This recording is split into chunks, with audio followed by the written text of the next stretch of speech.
This is the Pegasus Podcast, presented by Night Sports Now. UCF news, views, and a few hot takes. Now, here are your hosts, Bailey Go Knights Adams and Christian Charge On Simmons.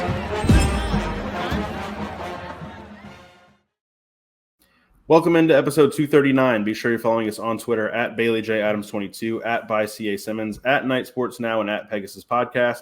You can also email us at PegasusPodcast@ksn@gmail.com.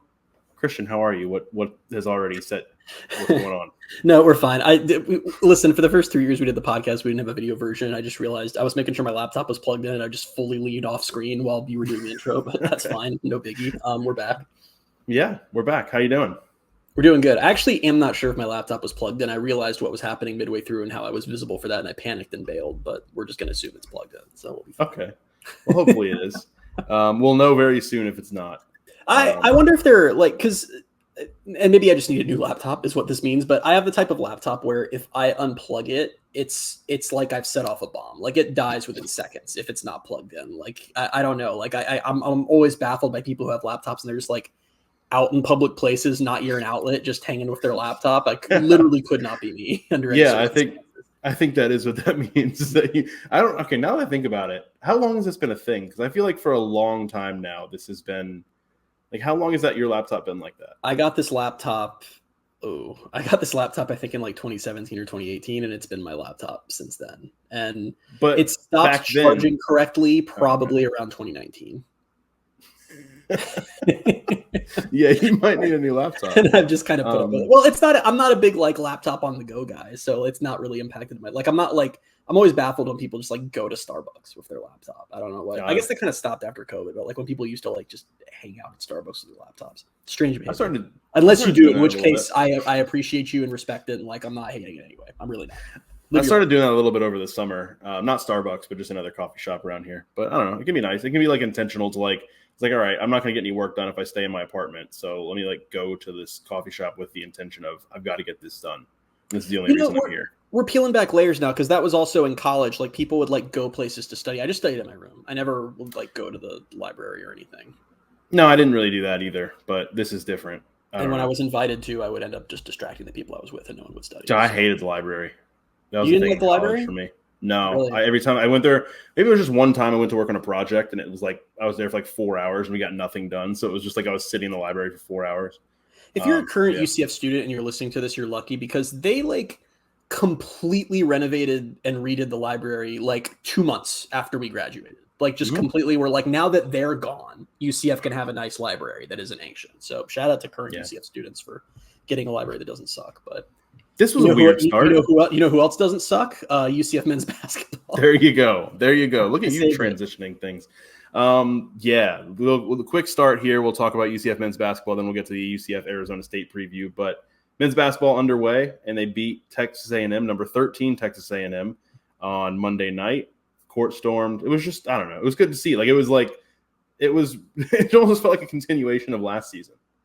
Yeah, it's like they're immediately back. I mean, it's so funny because it's not, if you're not following college basketball very closely, it's not like this was just, they beat an SEC team. Texas A&M was the number 13 team in the country in the preseason AP poll and is supposed to be very good this year. And for UCF to just immediately kick off their season without Jalen Sellers, without Mikey Williams, who was in a boot, but Johnny Dawkins was like, it's like an okay boot. It doesn't mean he's out for a long time, which didn't know that was a thing, whatever. To still go and do that, it's just, it's really cool. It's really cool to see. It was really cool to see this. The arena looked really, really full, especially in the lower deck. The students were going crazy with the fronds. It's just last year was so fun for basketball, and for them to just immediately pick up where they left off, both from like energy and fan base to beating very good teams, was just really freaking cool. Yeah, and I think that was part of it too. Is like, I mean, they came back. They were down 9 late. They came back. They held them off at the end. That closing sequence where they were up by 3, and Texas A&M, I think, had 3 shots at tying the game just because they kept getting offensive rebounds. But it was, and I can't wait to kind of get back to, I don't know when I'll be able to, but I can't wait to go to a game this year. And I made it only to one last year, but it was so much fun to go to, and it's just fun to see the atmosphere, what it's become, and something it became so quickly last year, which I really love because I don't know, I think we've told it on the podcast before where you and I had the conversation, I think it was back in 2022. UCF was playing at Tulane, and Tulane's crowd was like not very good. And they showed an arena shot like before the game, and I had said to you, I was like, oh, is this how we're going to look in the Big 12? Because the Big 12 is the basketball conference. But no, UCF made the jump last year, and the atmosphere immediately became a thing. It's a thing to go to UCF basketball games, and I love that that's the case, and I love that it's back, and for them to start off the season that way, fantastic. Yeah, what is the stat now? It's 11 wins in program history against AP top 25 teams, and I think 4 of them are in the last year now. Like that seems pretty. And I think the majority of them are under Dawkins. It's good times. It's good times. Yeah. And Mustafa Chiam, the freshman phenom, starting his career with 6 blocks in his first ever game, seems promising. I don't know. Yeah. No, I didn't get a chance to watch much of the game. I saw like the last minute or so, last 30 seconds. Pulled it up on my phone because I was covering the Bucks Chiefs game on Monday Night Football, and I was watching it with my family at my parents' house, and I just started reacting. I didn't tell them that I was pulling up the UCF game on my phone, and so I just reacted to something for no reason, and they were like, "Are you okay?"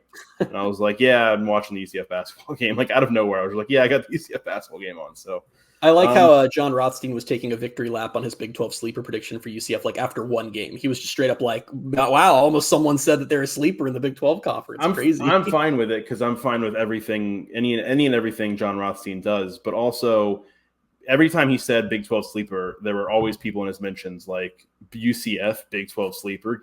That's insane. That's hilarious.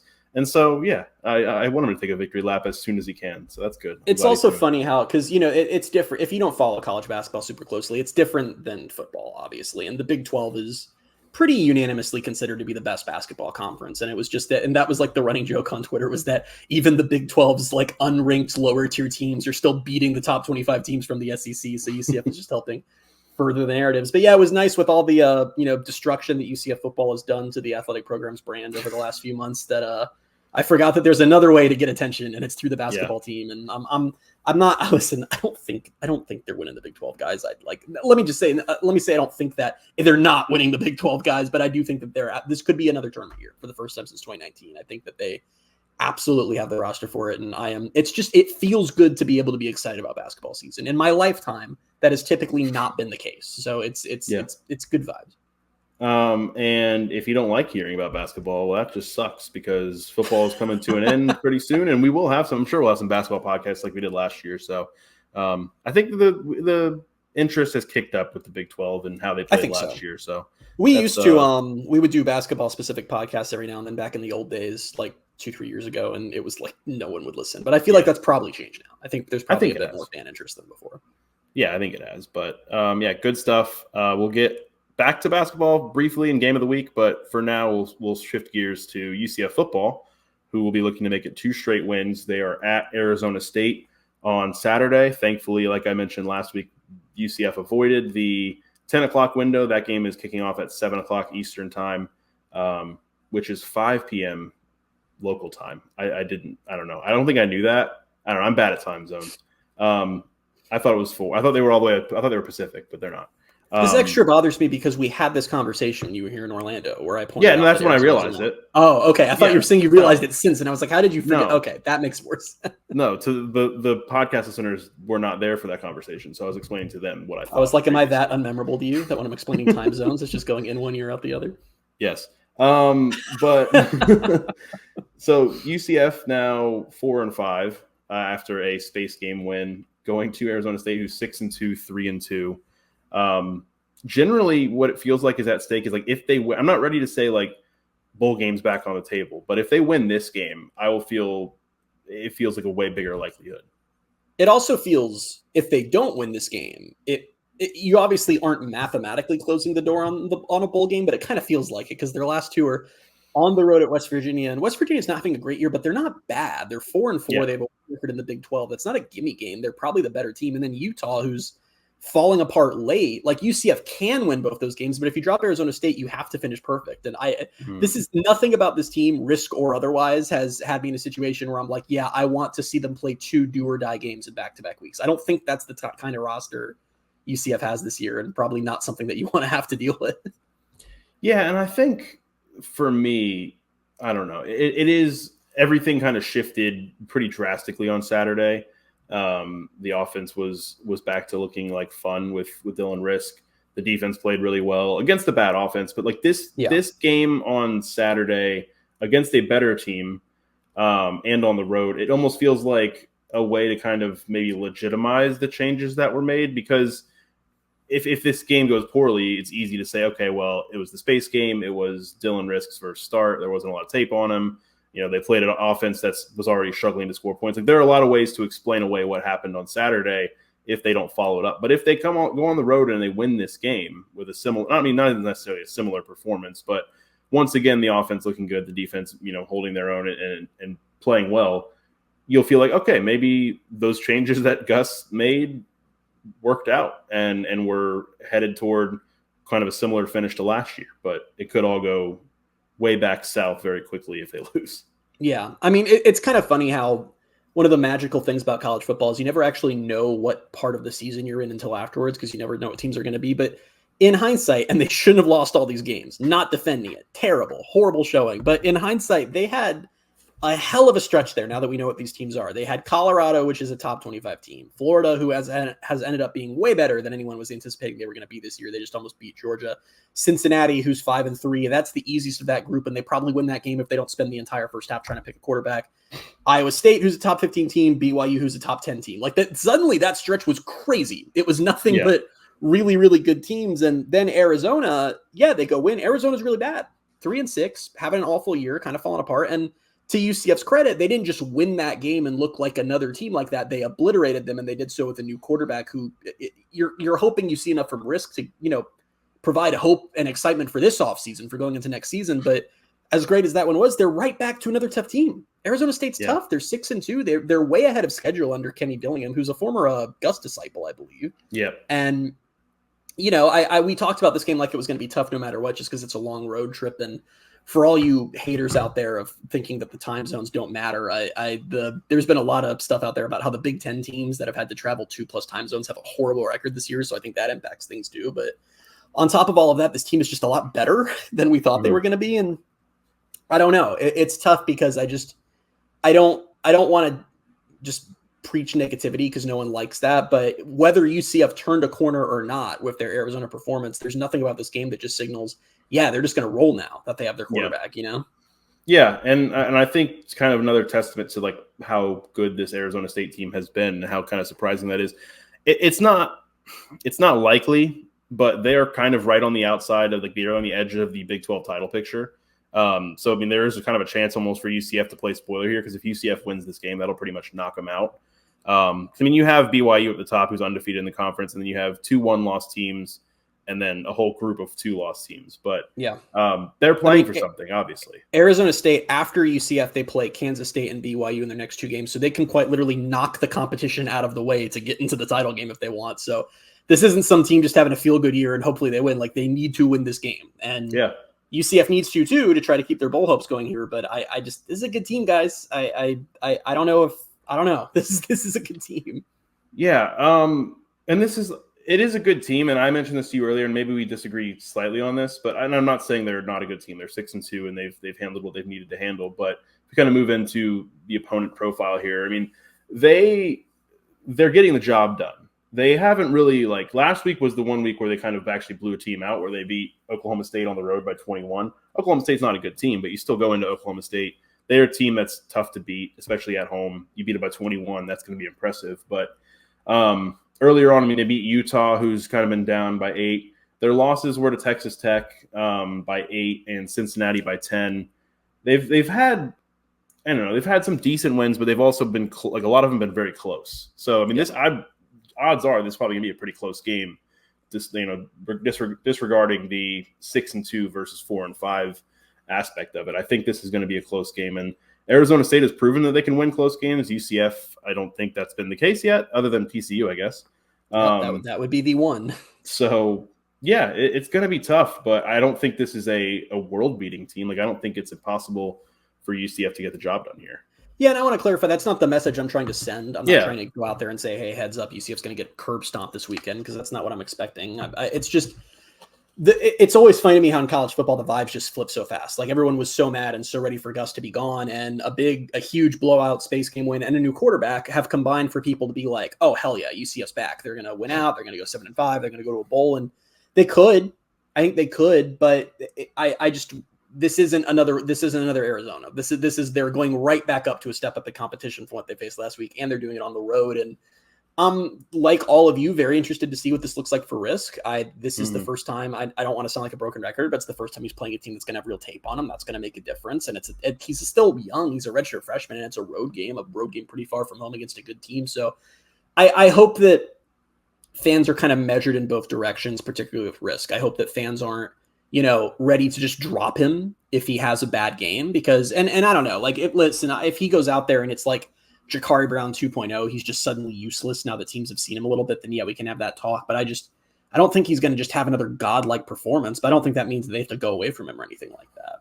Yeah, I don't think so. And I think maybe, I don't know, the spirit of Mikey Keene as they're going back to Arizona, maybe it's gonna produce something special. But I don't know. It's an interesting one, and I think we get into a little further into Arizona State too. One of the bigger storylines that kind of has already emerged this week is their star running back Cam Skattebo might not play. It's sounding like he's doubtful to play, according to Kenny Dillingham. I think he said he's doubtful to questionable, and then went on to say he's not going to practice this week, probably doubtful. So I think it's leaning toward doubtful. And this is a guy who their offense has kind of run through. I mean, I almost feels to me like if you take RJ Harvey out of this UCF offense, because I mean, this is a guy who has 1,000 rushing yards, 11 touchdowns, he has 404 receiving yards and 2 touchdowns. He has been their guy, and I think he won Big 12 Offensive Player of the Week, and that was his 4th of the season.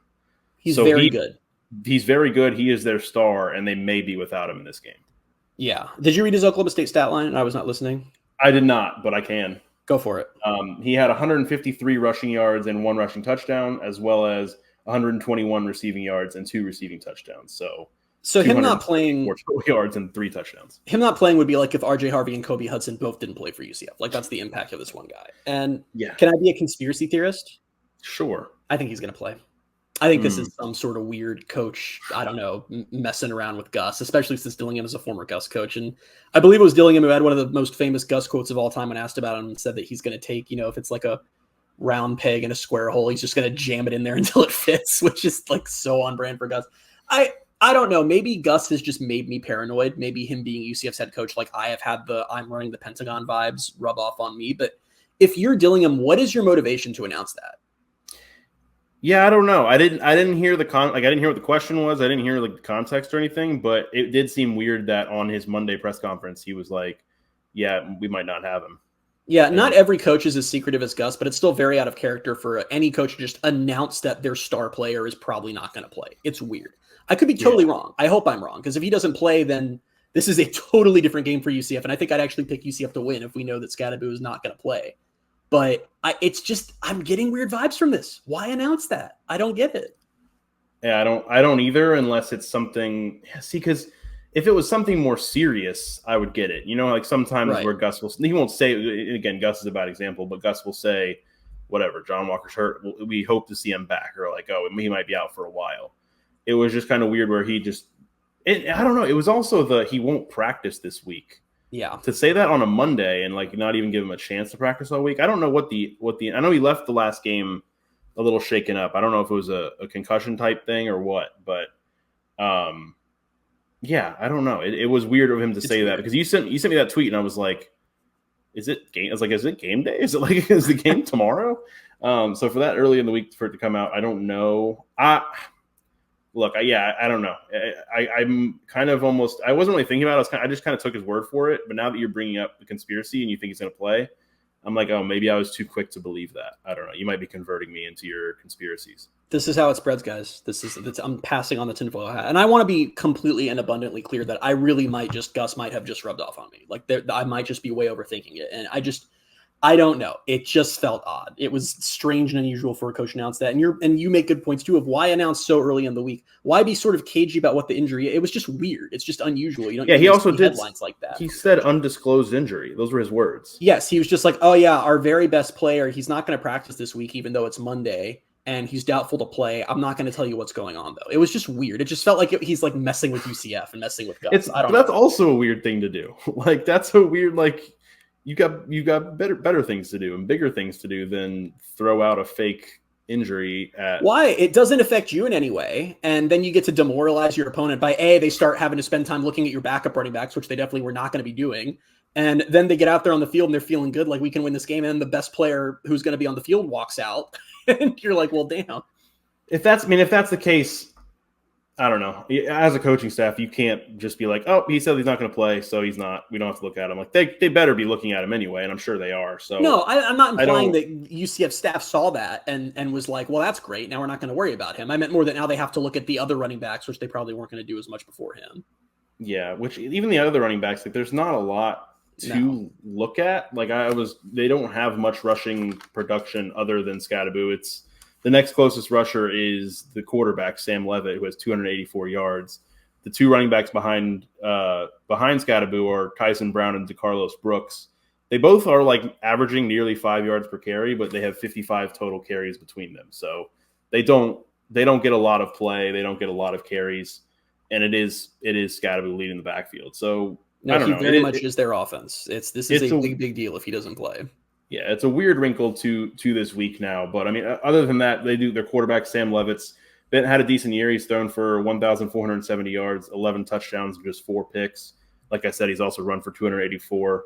They got their leading receiver with 558 yards and 5 touchdowns. It's Jordan Tyson. So, I mean, this is a solid offense, but everything very clearly runs through Scadaboo. Yeah, and we're still in a situation for UCF where we're kind of waiting to see what the injury status is of some guys. Brandon Adams, BJ Adams, whatever we're calling him now. He became BJ Adams at some point. That's how he's referred to now. And I was not delivered the memo on that, but he's BJ Adams now, and he did not play against Arizona, so that's someone that you probably want back for this. But yeah, this is like a weird offense because it's not some super dynamic, crazy offense that is just going to destroy you, but there also aren't really a lot of weak points on it. And it's basically a really solid offense with a lot of really solid players built around one superstar. And that's scary. That's not what you want to see your defense go up against. Yeah, I'm trying to pull it up real quick here. Because they're not scoring a ton, I don't think. Like they've had some games. I mean, obviously they beat Wyoming 48-7 to start the season, but here and there, like they scored 30 against Mississippi State, 31 against Texas State. But then they went down to 22 against Texas Tech, 35 against a bad Kansas team.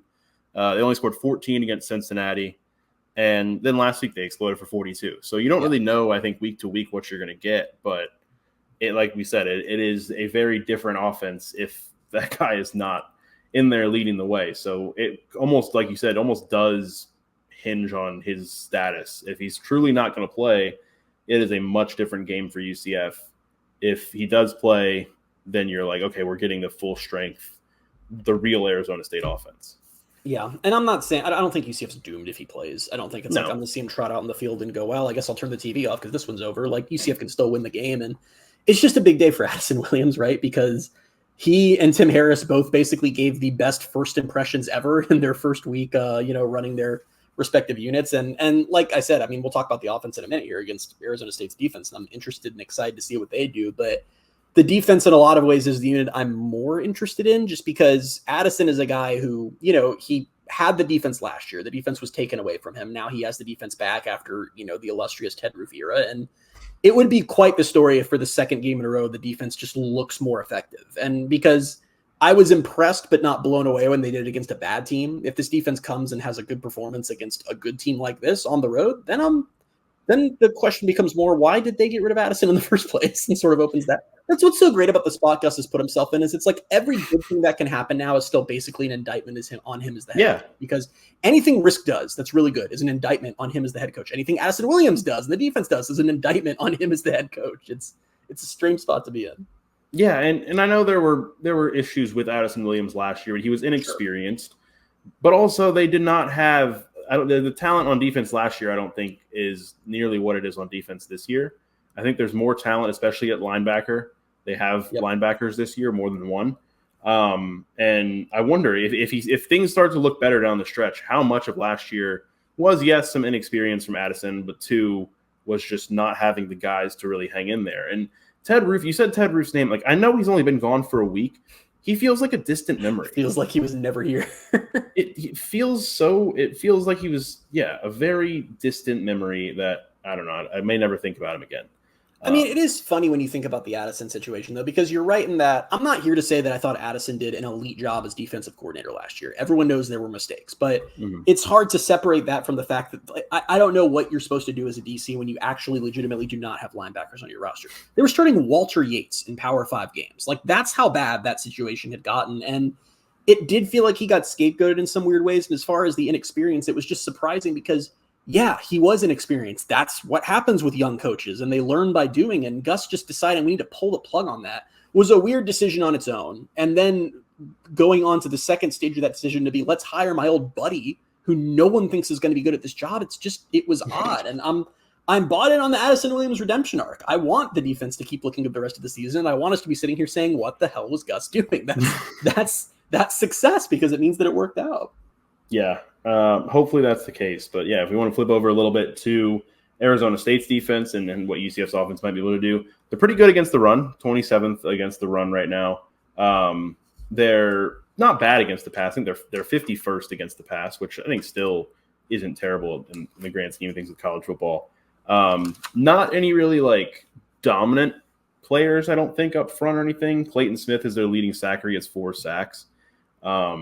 And I think this is a solid defense, but I think even them being the 27th ranked defense against the run, I think RJ will be RJ, for the most part, and it will again be on Dylan Risk to continue to open things up with the passing game like he did against Arizona. That's what's so beautifully great about the Arizona game, because how many preview podcasts did we do this season where we basically looked at where the team ranked in rushing defense, and we're like, that's going to be the game. And for the first time ever, I see, wow, Arizona State, really good, 27th nationally, second in the Big 12 in run defense. And I think, that's okay. Risk will throw the ball. He'll open things up. It'll be fine. Yeah. I mean, it's genuinely something that at no point this season have we been able to feel that way. And for the first time ever, they have a quarterback who might actually be able to alleviate those concerns on his own. It's bizarre. And I've seen some takes this week that were essentially takes that I was having. How long ago was it when I told you, why can't we just have a quarterback who's a quarterback? A couple months ago, maybe not even. Over a year ago, I think. Because we were talking about John. It was something about a quarterback they were looking at in the portal or something like that, I think. And this might have even been after the first year of JRP, something where you were like, oh, they really like this guy's ability to run. And I was like, well, can he throw? Why can't we just have a quarterback who can throw? And I've seen a lot of people say like, oh, look, a quarterback who can actually throw. It's just, I don't know. We've gotten to this weird spot now where it's, this isn't the prototypical Gus quarterback. And we saw him open up the offense in ways that no one else was able to. So I'm checking our text. We had this conversation in June of this year. Oh, it was in June? It was in June. We were talking about gut quarterbacks under Gus, and you pointed out that why can't we just have a quarterback who can throw?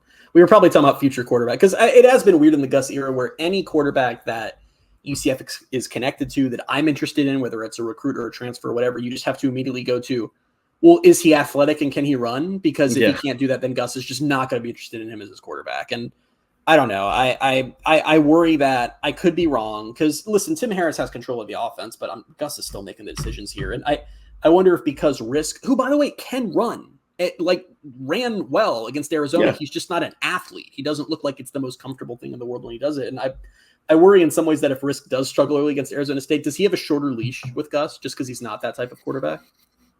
Because I don't, maybe, but then who do you go to? I personally think that you are locked in. Like, I don't know if there's anything Risk can do against Arizona State where you can get away with benching him because just you're done. You went through all the quarterbacks. He had a great performance because even Jakari, we were really excited for Jakari. I was after his game against Cincinnati and even Iowa State. But even then, they weren't like Dylan Risk's performance was dominant. It was, I'm going to watch the highlights for this 12 times dominant. And I'm not expecting that from against Arizona State, but he still showed an awful lot more flashes than Jakari was just running the ball really well. I mean, we went on the podcast after the Cincinnati game and said, yeah, he's really athletic. And we also had to talk about he missed some really easy throws, and that's a concern.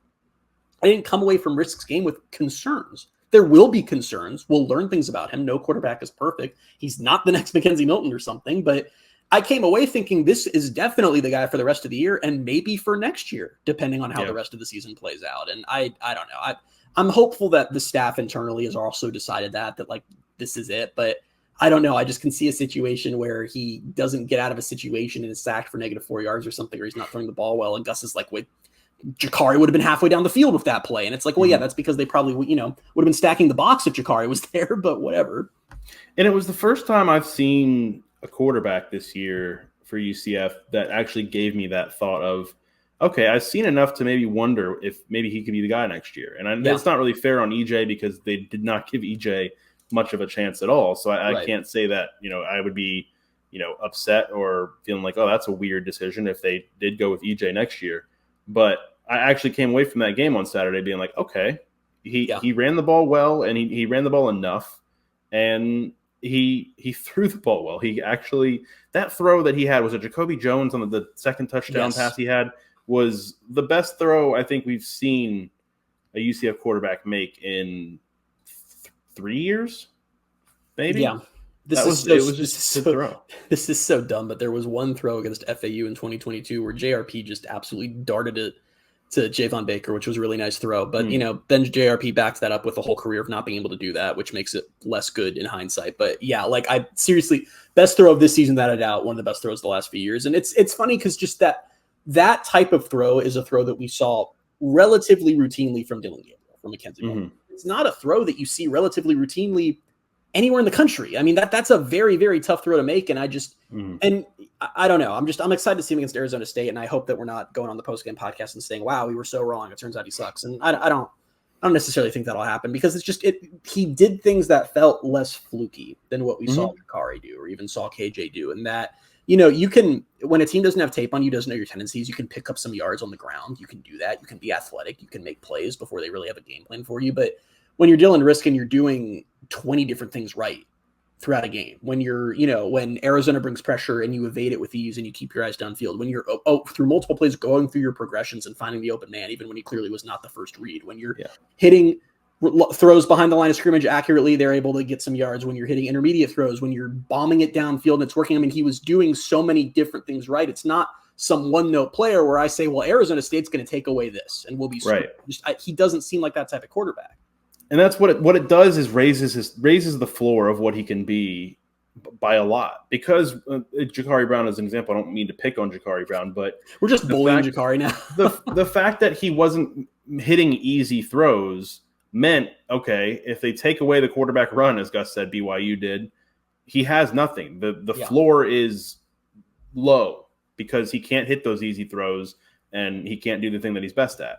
With Dylan, yeah, if whatever they're closing, they're not going to take away, like the first thing they're going to do isn't going to be taking away the QB run from Dylan Risk, but he showed that, if something's not open, he can pick up a few yards here and there. He had a 33-yard run at one point too. Yeah. And he can hit the easier throws. He can hit the longer throws. Like he just has, like you said, he has more of an arsenal for what he's good at.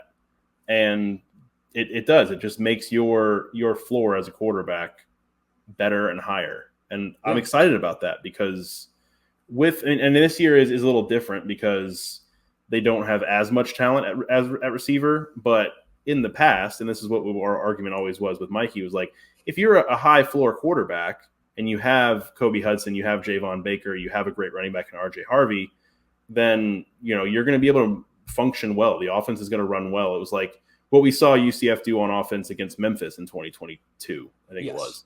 Yes. I think Mikey had like 3 touchdown passes. It opened up Javon. They scored 35 points. It was just, it changes what this offense can be other than, all right, well, maybe we need you to hit a few throws. And then, we have to make sure RJ has a huge game. Otherwise we're screwed because RJ's going to do well. He's going to play well and put up a lot of yards and probably score 2 or 3 touchdowns. But that hasn't always been enough, and by no fault of RJ. Lose with him doing that, and we have to clarify the Mikey thing because it's which we're just always going to be talking about Mikey Keene. It's going to be the 2030s, and we'll still be talking about this. But because the pro JRP fans have tried to turn into like, they just thought Mikey was awesome and he sucked. If you listen to SJ's Twitter space, you heard, I'm sorry, but frankly, the nonsense he was peddling about why Mikey should be starting, and it was really, if he was parroting Gus's thoughts when he was saying that, then oh my God is all I can say. But the thing about Mikey is it wasn't like I saw him and said, I think this guy's the best quarterback ever. He should be UCF starter for years and years to come. It was that on that 2022 roster, they had Javon Baker, they had Kobe Hudson, they had a strong O-line, they had RJ Harvey, and they were obsessed with getting JRP out there. And the issue is when, like most quarterbacks we've seen Gus bring in, when JRP was out there, the star of the show was JRP, and everyone else took a back seat. And that made for some great highlight plays, but not for a lot of points. And I didn't understand why you wouldn't just put a game managing quarterback out there who doesn't make mistakes, who hits his throws, who isn't going to go win you games on crazy highlight plays, but is going to do what needs to be done and just let him feed all your playmakers. Mm-hmm. And a distributor. He could be a distributor. That's exactly right. And I will, to my dying day, say that Gus cost them what could have been a New Year's Six Bowl season by refusing to stick with Mikey. The most effective and balanced the offense ever looked were the 2 games we got with Mikey. And it feels like we're in a similar spot now with risk for these last few games where there's no big quarterback debate here. I don't think anyone, Gus or otherwise, thinks Jakari should be out there over him, but just in a situation where if you want to buy into the hype of, UCF can turn this around and make a bowl despite the 5-game losing streak, the hype is they still have RJ Harvey, they have Kobe Hudson, Jacoby Jones has emerged, they have Randy Pittman, and now they appear to have a quarterback who's going to get those guys the ball and in RJ's case, give him the room to work. I mean, you have a guy for the first time this season who's going to actually allow those players the room to succeed and to put up points. Yeah, no, that's exactly what, and again, it's what I want to see from this offense, and I think it's what we can see with Dylan Risk. Obviously, we've seen him for a game and 2 drives, I think it was, but that's correct. That seems to be the type of quarterback he is, at least, and whether he can do it consistently is what's going to more define my opinion on. Right. Okay, he should be the guy going into next year, but I don't know. I do still wonder if even if he plays well down the stretch here, if Gus is still around next year, if he's just going to be like, I don't know, need my guy, and he goes to the portal again or does something like that, because I don't know. It was what SJ had said on that space was they beat Florida, and Gus is immediately like, we got to go get a guy from the portal. Got to go get it. Like, he's a guy. Because God forbid you ever just not have one very specific type of quarterback on your team. It blows my mind. I mean, it really does. But yeah, I don't know. And for people who are scoffing at this and saying, look at what Risk just did, Gus isn't going to recruit over that. The thing I'd say is that the one thing I am confident in is that Dylan Risk is not going to look that good every other game this season. That's probably he probably just had his best game of the season. That was an incredible performance. 20 of 25, almost 300 yards, 3 touchdowns. Like, that was 50 something yards on the ground. That was a great game. And if he's a little more iffy down the stretch, which is totally possible because he's young and they still have a couple good teams left here, that's where I can totally see they get to the offseason. And I'm thinking to myself, they really have something here. And Gus is thinking to himself, man, we got to go get a fast athletic quarterback. It's like we've seen this play out every offseason. Mm-hmm. Gus has been the coach. I mean, it's we'll see. But I'm like, what I'm looking for most from the rest of this season, just to give myself hope and myself sanity, is even less UCF making a bowl and more I just want to see Risk do enough to make this offseason not terrible. Because the one thing UCF fans have literally not had since the offseason going into the 2021 season is being comfortable with who the quarterback is and being like, I'm excited for next year because I can't wait to watch this guy play. In 2022, is it going to be JRP or Mikey? And we had the whole fan base civil war and everyone hated each other. It got very ugly. The wounds are still fresh. The fan base has never recovered. The fan base will never be the same. Then we had going to 2023, we knew it was going to be JRP, but no one was like jazzed about that. Even his most diehard fans were still worried about how long was it going to be before he got hurt. And the answer ended up being 2 games. And then obviously going to this season, it was KJ who fans were hyped for. Like, we got KJ, but even by like June, there were starting to be whispers. I think ever since really the spring game where he looked pretty rough, where people were like, and probably his mugshot where we saw his weight, where people were like, oh, this is maybe not what we thought it was going to be. So it would be so great to have an offseason of we're amped for this guy. We know he's good. We've seen him play well in a UCF jersey, and we're excited to see him do it again next season. You know what else would probably help, like in that same realm, is having a quarterback and not having to go spend a bunch of NIL money on another starting caliber quarterback. You can go maybe get some other players to fill needs on the rest of your roster rather than having to go find your quarterback. What? Why are you looking like that? Just because Dylan Risk is currently on UCF does not mean he will not command his own money, especially if he continues to look good the rest of the season. That's true. I don't think that it's like free pass you can spend on other guys. I don't know. I'm not going to disagree with you completely because I tend to be wrong when I do that. But I don't think the money's going to be there this offseason like it was last season, regardless of what happens these last few games. And I don't know. You can maybe play the argument of, are there some skill players who will be more interested in UCF because they have an established quarterback who's looked good? We're so far ahead of ourselves. We've had 1 game of Dylan Risk, and no one had ever seen it before. And it was a bad team. But now we're like, well, transfers want to come play with him. I don't know. But I just, to put a bow on all of this, I hope he looks good against Arizona State. And I think if he does, if he has 70% of the game he had against Arizona, I think this fan base is going to be ready to just like straight up embrace him with open arms and just be like, this is our guy. Let's rally around him. And that's going to be exciting if that does happen. Or he can throw 3 interceptions and EJ Colson starts against West Virginia. Yeah. Does it scare you really quickly? Does it scare you that whatever happens, Gus has a whole bye week to think about it? Oh man, I forgot that next week was a bye week because as I was like putting together the news section for this podcast, I was like, oh, we didn't get a kickoff time for next Saturday, did we? Or did I miss that yesterday? And then I was like, oh wait, no, the West Virginia game's in 2 weeks. I did the exact same thing. I stared at the Big 12 kickoff announcements in complete confusion. This whole multiple bye weeks thing is messing with me. Like, I like it, but yeah. I'm confused by it as well. Yeah, I'm actually really looking forward to being on a bye next week. That's gonna be great. But all right, anything else you want to talk about before we give our score predictions, which are always right? No, I think we covered literally every single possible thing that could happen in that game. Cool. Score prediction. Go ahead. I went 34-24 Arizona State. Sorry, guys. I think they're really good. I don't believe that Scadaboo is not going to play. I think he either will find a way because he's a competitor or Kenny Dillingham was just flat lying to the world. And I think that it's easy, or not easy. I think it's very cool to beat a bad team in your stadium in the space game. I think it's a harder ask to go on the road against a team that's in the Big 12 title hunt when you have not had the best of seasons. It's also a lot to ask of risk. He's still young. Yeah. This is first ever road game start for him. It's going to be a lot. Unfortunately, I am rolling with the vibes and bought into what was potentially a lie by Kenny Dillingham and kind of through the lens of Scadaboo not playing, I went UCF 31, Arizona State 27, which isn't a ringing endorsement and isn't like, wow, I think UCF's definitely going to win this game. It's a 4-point difference. And if Scadaboo plays, he's worth more than 4 points. So it kind of is through that lens, but kind of wanted to just, I don't know. I didn't want to come back after what happened on Saturday and be like, immediately go back to negativity, just like me. Yeah. So we're rolling with the vibes, and I'm probably going to pay for it and being wrong, but it's okay. I hope you're right. Wrong a lot. I hope I'm right too. I hope a vibes pick was the right pick. And it might be because honestly, it's not my prediction for reality, but there is a reality where UCF just did straight up find their next really good quarterback last week, and he's just going to keep doing this. Not predicting it, but until he doesn't, we can pretend that's possible. So that's an option too. Yeah. All right, jump into some football news. A lot of stuff out of Saturday's game. Amari Kite was named to Pro Football Focus's National Team of the Week. Dylan Risk was tied for the 5th highest PFF grade of any quarterback in Week 10. You sent me that graphic, and I was like, imagine showing yourself that graphic in Week 1. I don't even know what I'd think. Like, I have no, like, did all three of the other quarterbacks get hurt? I think that's all I could come up with is like, oh my God, what horrific injury luck has occurred here? Yeah.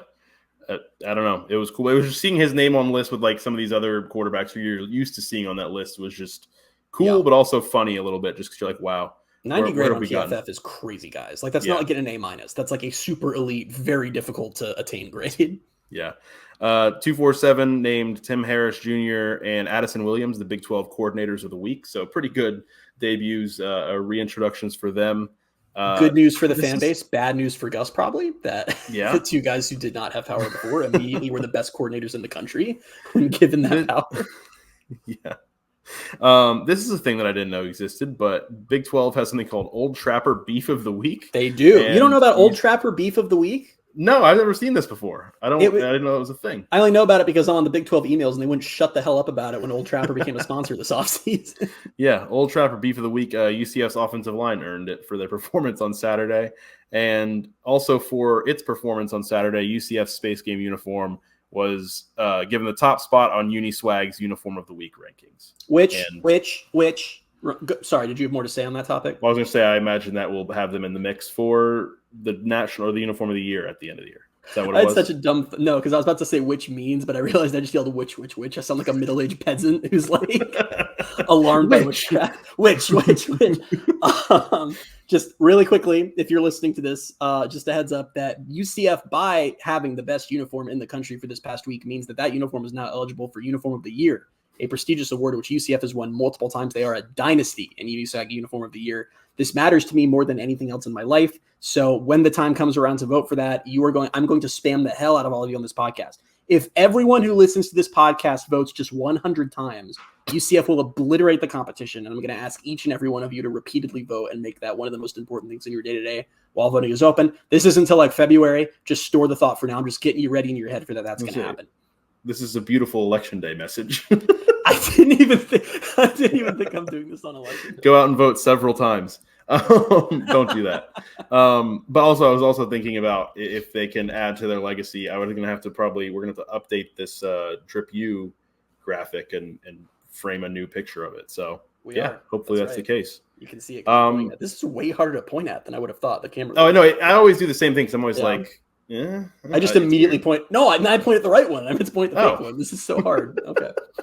Cool. All right. Game of the week. Back to UCF men's basketball, who, of course, as we mentioned at the top of the show, is 1-0. They're still back at home on Friday at 7:00. They played Purdue Fort Wayne in their second home game of the season. So hoping to continue their vibes and get to 2-0 as non-conference schedule rolls on. So looking forward to that. Tweet of the week.